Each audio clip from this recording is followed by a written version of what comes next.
But for now, I would like to turn it over to my good friend, Pragya Jain. And Pragya Jain is a research scholar at Mohanlal Sukadiya University in Udaipur, where she is pursuing her PhD on Dhyana, a Jain view with special reference to Shubha Chandracharya's Jnanardhanava. She holds two master's degrees, one in Jainology from Jain Vishwa Bharati Institute in London, and another in English literature from the University of Pune. She also has a master's in philosophy in asceticism and Oscar Wilde's short stories. That is quite a range of knowledge. She is currently working as a research associate at the International School of Jain Studies in Pune and is an assistant editor of the ISJS Transactions and Online Journal. I would also add that she's a brilliant Proctor professor. I had the great honor of doing a 3-month Proctor program with her, and I got so much out of it. She's a brilliant, brilliant lecturer. So she's another person who I'm a huge fan of. So everybody, please welcome Pragya Jain. Thank you so much for this warm welcome. Om Namah Siddhebhya.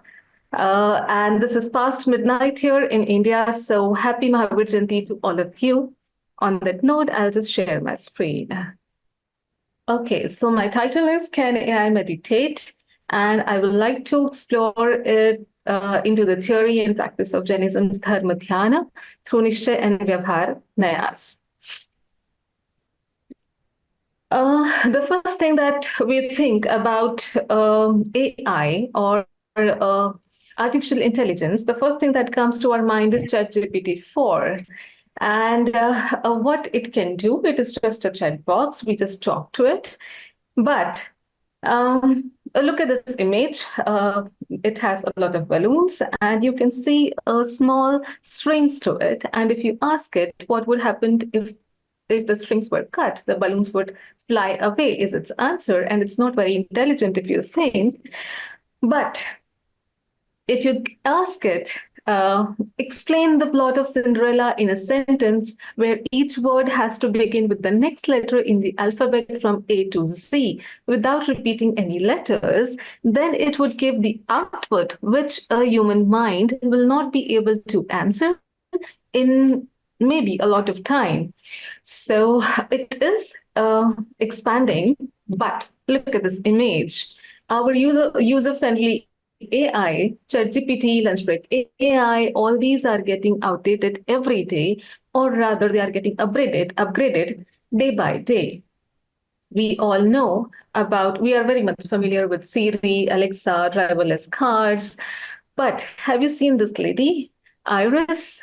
She is the first robo teacher in Indian school. And this school in Kerala has hired 3 robots to teach its primary level children. So the world is really advancing. Where did it all begin? In 1950, Alan Turing presented this test, and he said that if there is one person in one room and in another room there is a person and a computer, and the first person is talking to someone in the next room, he should not be able to distinguish between a person and the computer.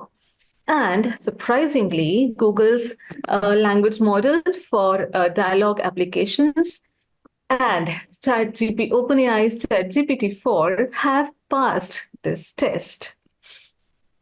Also, look at this advancement. This headline, AI chatbots think in English language, even when asked questions in other languages. So they have this drawback yet, but scientists are working on it. But look at the language that they use. AI may start thinking in other languages soon, otherwise it hallucinates incorrect answers. So the words thinking and hallucination, all these words are giving them a direction to consciousness and to awareness. So it leads us to machine consciousness, artificial consciousness, synthetic consciousness, and you can also call it digital consciousness. You all know about this qualia. It is a subjective quality or property as perceived or experienced by a person, like how red is red. It is very subjective. And scientists are talking about artificial qualia, and they have a lot many things to propose. In short, some scientists are presenting a model that possibly gives robots the capability of self-consciousness. So it's not just consciousness, they are also talking about self-consciousness. We do not see computers thinking on themselves yet, but you don't know what is in the future. Some scientists, not very long ago, they said that computer is just a slave. So a computer, like a washing machine, is just a slave operated by its components. But who doesn't know David Chalmers? And he says that conscious computer is possible because any system that implements certain computations is sentient. So the right kinds of computations are sufficient for possessing a conscious mind. Now, what is consciousness? This is our cue to differentiate between humans or living beings and non-living things.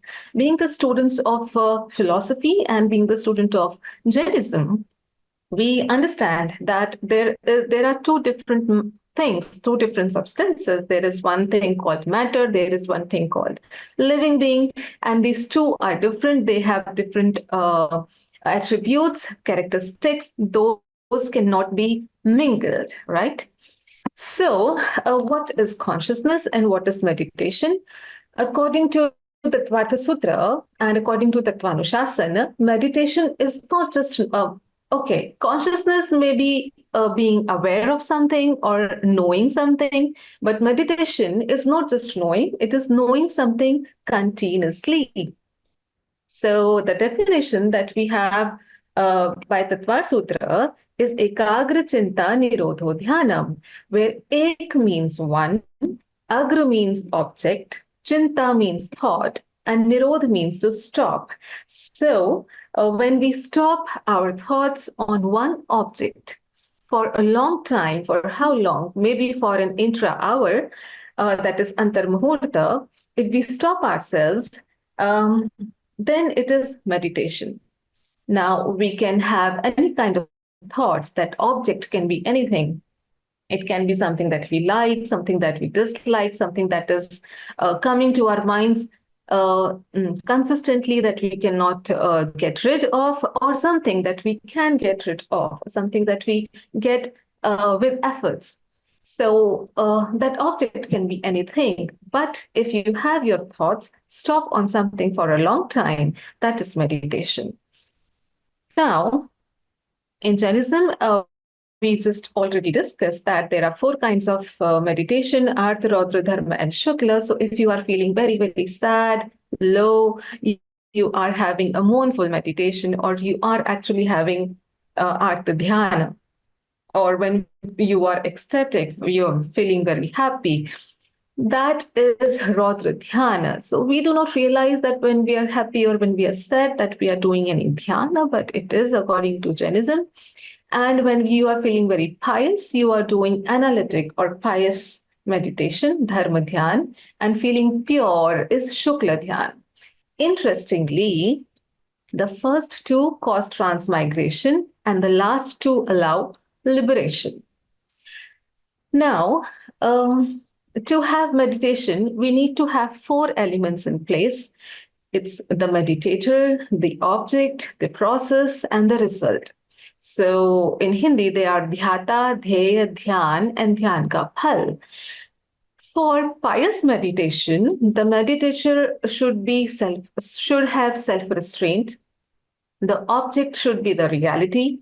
The process should be the concentration, the dhyana, and the result should be samvar and nirjara. So if we do not have any of these in place, we are not having pious meditation. Now,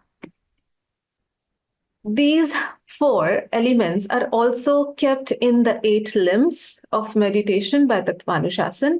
And the 8 limbs are the meditator, object, process, its outcome, and in the place, time, state, and the owner of meditation according to the Gunasthana.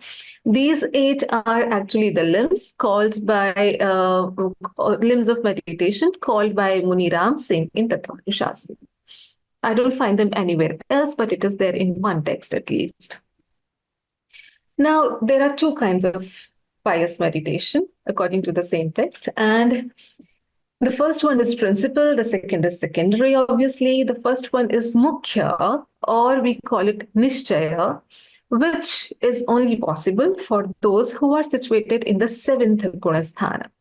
And the second one is secondary, or upchar, or vyavhara, which is possible for those who are situated in 6th, 5th, or 4th gunasthana. So here we get into the 2 kinds of pious meditation, which are actually nishchaya and vyavhara. Now, this vyavhara, conventional path, it actually favors liberation. This vyavhara is also of 2 kinds, according to Yoga-śāstra, which is written by Yoga-bindu, and it says that if the conventional path is told by the Jainas, it will favor liberation and it will refute the first 2 inauspicious dhyanas. But if this vyavhar or the conventional path is told by other than Jainas, they will favor transmigration and they will refute 2 auspicious dhyanas. So according to Yoga-śāstra, if you have right conduct, for that, you need to win over the passions and senses, then study the self, and then attain liberation. It's a short, straightforward way to attain liberation. But according to the Nishchaya or the absolute path, it has to be indistinctive and unconventional. It does not refute any other viewpoint.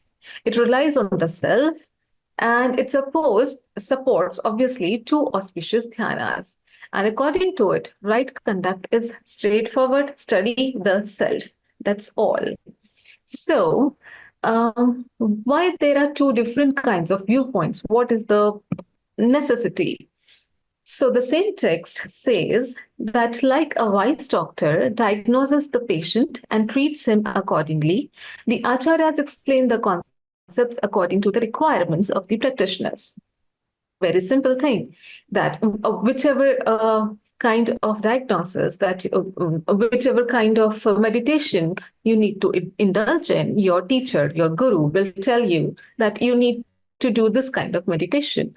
That's very straightforward. But which meditation leads to liberation, conventional or absolute? If that is the question, again, the same text by Acharya Amit Gati answers that the conduct causes liberation from the conventional viewpoint, while meditating on the pure soul causes liberation from the absolute viewpoint. So this is the key thing here, that you need to have a balance of both the viewpoints of the absolute and conventional kinds of meditations. So they together cause liberation.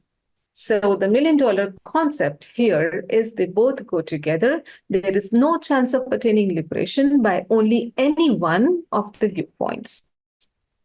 So let's see the balance in between the 2. From absolute, according to absolute pious meditation, you only need to concentrate on the soul. But from the conventional pious meditation, you need to concentrate on the elements, which is pindastha dhyana. You need to concentrate on letters, words, and mantras, which is padastha dhyana.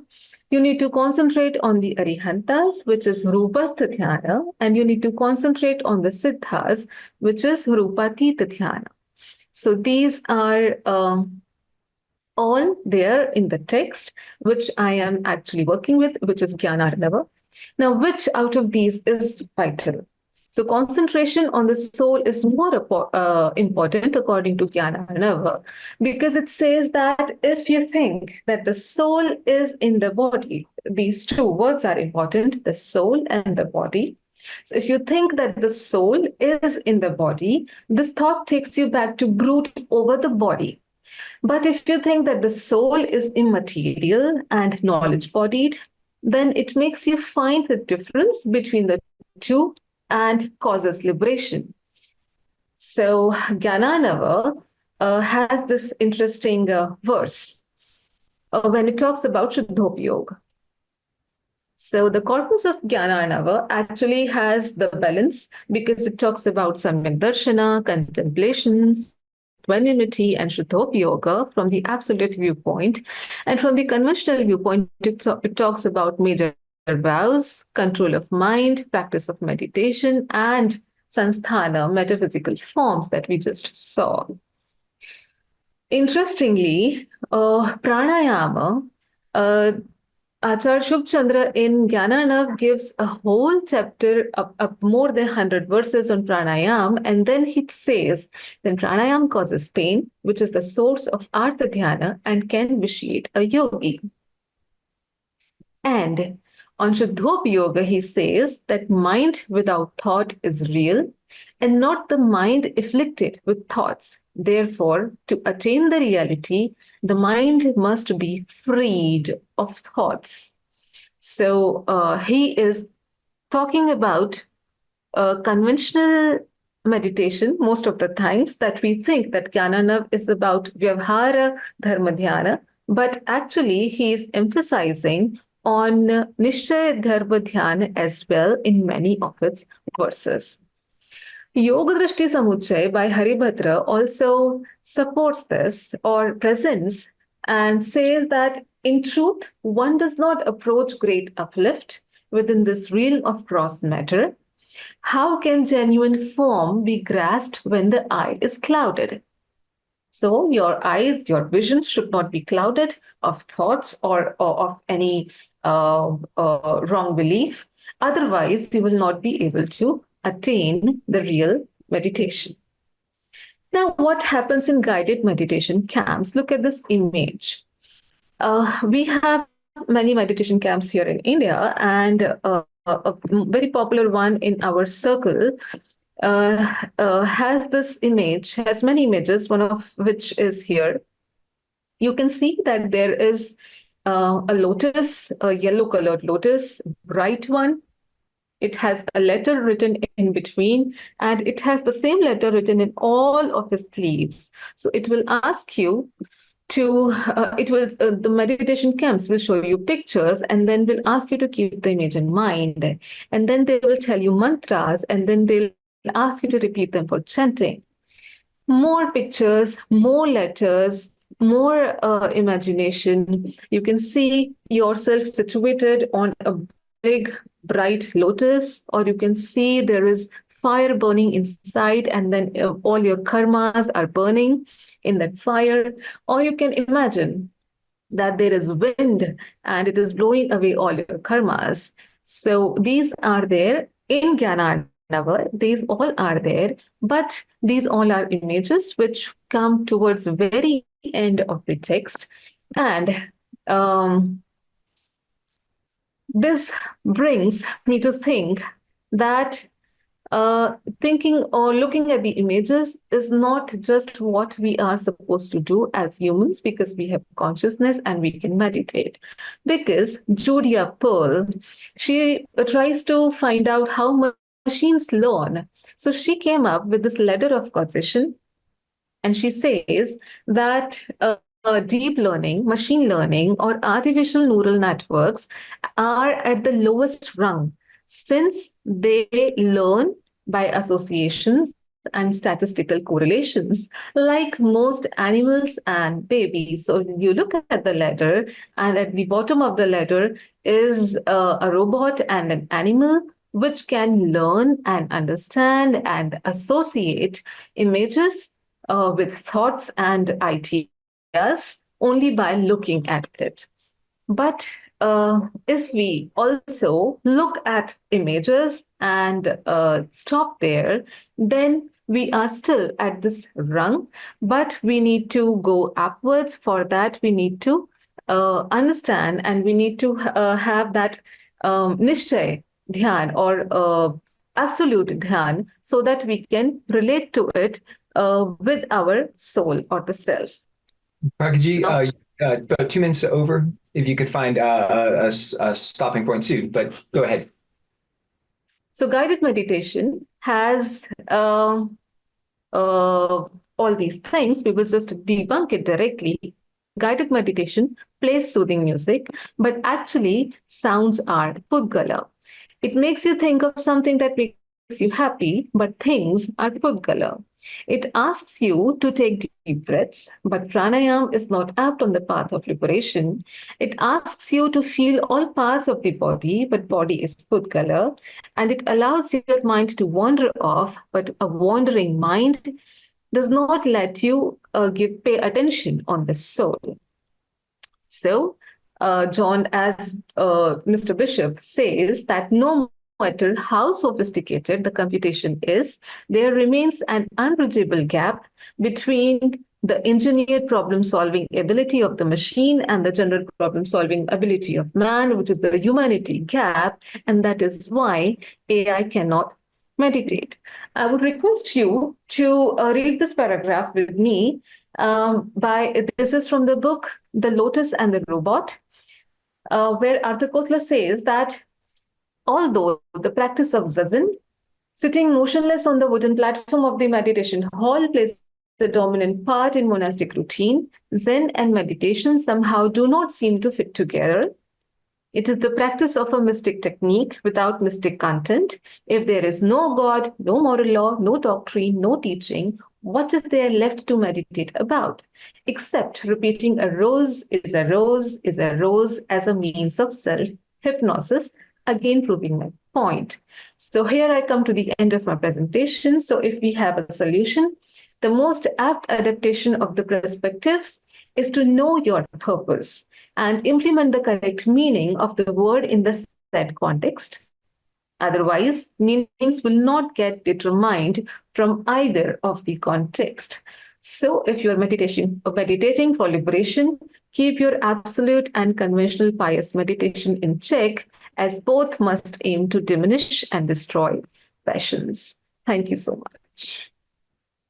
Okay, thank you very much, Pragya. That's a very provocative and fascinating and quite timely topic. It's on a lot of our attentions in all fields of the academy. What are the potential for AI, sentience, and meditation? Can we expect AI to attain liberation? It's a wonderful, wonderful presentation. Thank you very much.